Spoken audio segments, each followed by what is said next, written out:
Então, pessoal, hoje nós temos aqui um texto sobre mitocôndrias e eu vou falar um pouquinho para vocês, então, sobre o genoma dessas organelas. Vai ser um vídeo bem rapidinho aqui comigo e depois eu vou liberar vocês para fazer a leitura desse texto. Esse texto é da revista Genética na Escola, é uma revista maravilhosa para quem está aí no curso de Ciências Biológicas, licenciatura ou mesmo bacharelado.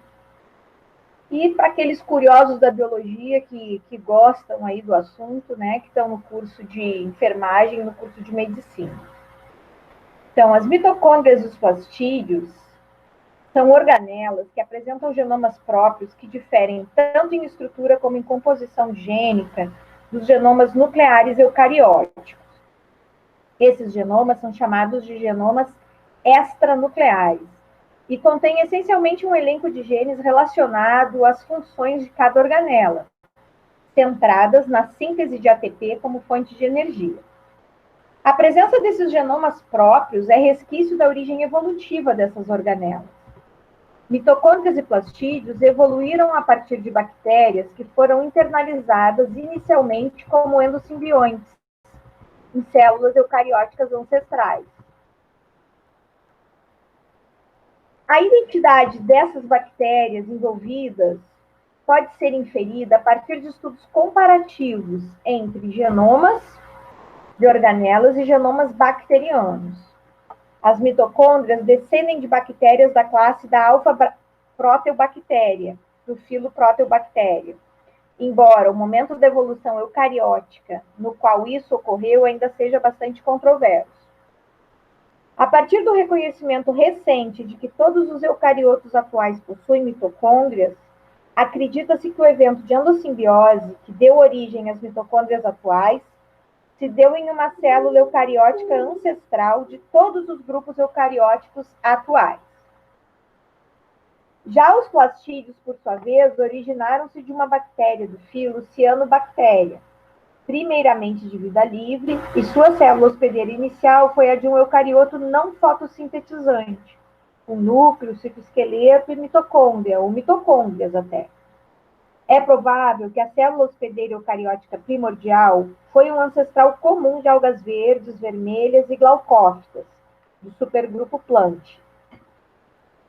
Eventos de endossimbiose secundários e terciários, então, entre os eucariotos, explicariam essa disseminação atual dos plastídeos em linhagens de outros 3 supergrupos de eucariotos.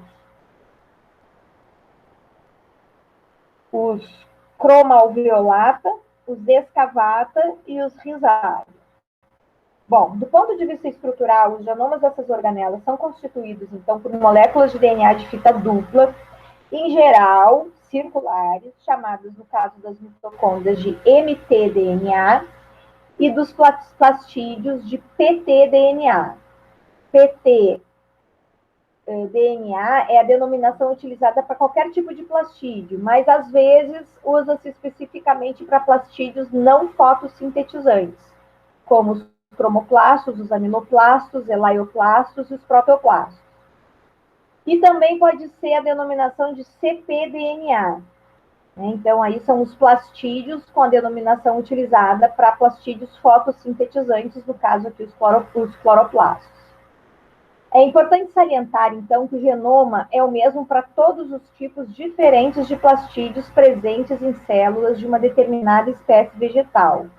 Além do fato de serem geralmente circulares, os genomas das organelas possuem outras semelhanças com os genomas procarióticos. São pequenos, contêm genes que codificam funções relacionadas, organizados em óperons, e muitas das proteínas por eles codificados, como as proteínas ribossômicas, são mais similares às proteínas correspondentes de bactérias do que as codificadas por genomas nucleares eucarióticos. Estas semelhanças também são explicadas pela origem endossimbiótica dessas organelas. O repertório gênico de genomas de mitocôndrias e plastídeos é hoje deficiente, produzindo apenas uma fração menor das proteínas necessárias à biogênese e ao funcionamento dessas organelas. Isso ocorre porque, durante a evolução, Tanto de mitocôndrias como de plastídeos, muitos genes foram transferidos horizontalmente para o núcleo de célula hospedeira em eventos de transferência gênica endossimbiótica, ou até mesmo perdidos. Assim, na biogênese de novas mitocôndrias e plastídeos, a grande maioria das proteínas necessárias é codificada pelo genoma nuclear e importada para as organelas depois da síntese em ribossomos citosólicos. Os processos de replicação de genomas de organelas e de expressão na transcrição e tradução dos seus genes são autônomos, isto é, ocorrem nas próprias organelas. Entretanto, apesar das proteínas que mediam esses processos genéticos serem exclusivos das organelas, a maioria delas também é codificada pelo genoma nuclear. Os genomas, então, das mitocôndrias típicas são formados por um cromossomo circular único. Há, contudo, exceções, como genomas mitocondriais constituídos por mais de um cromossomo ou por um cromossomo linear.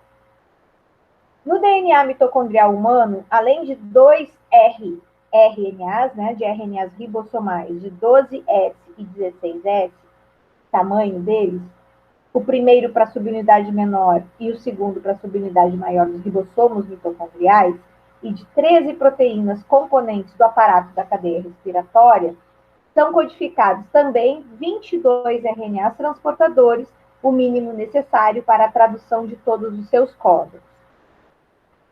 Um aspecto interessante da codificação de proteínas em genomas mitocondriais de muitas espécies, desde leveduras até seres humanos, é a utilização de códigos genéticos alternativos, distintos do nuclear. Isso demanda RNAs transportadores específicos para a tradução de determinados códons nas proteínas por eles codificadas. Além disso, são considerados frequentes em mitocôndrias eventos de processamento pós-transcricional de RNAs, como a editoração de RNA e o transesplase. Espero que vocês tenham uma ótima leitura. O texto está aí, são 12 páginas, mas tem bastante ilustração e o texto é bastante acessível. Aproveitem para ler e não esqueçam de responder o quiz no final da sua leitura. Um beijo para todos. Tchau, tchau.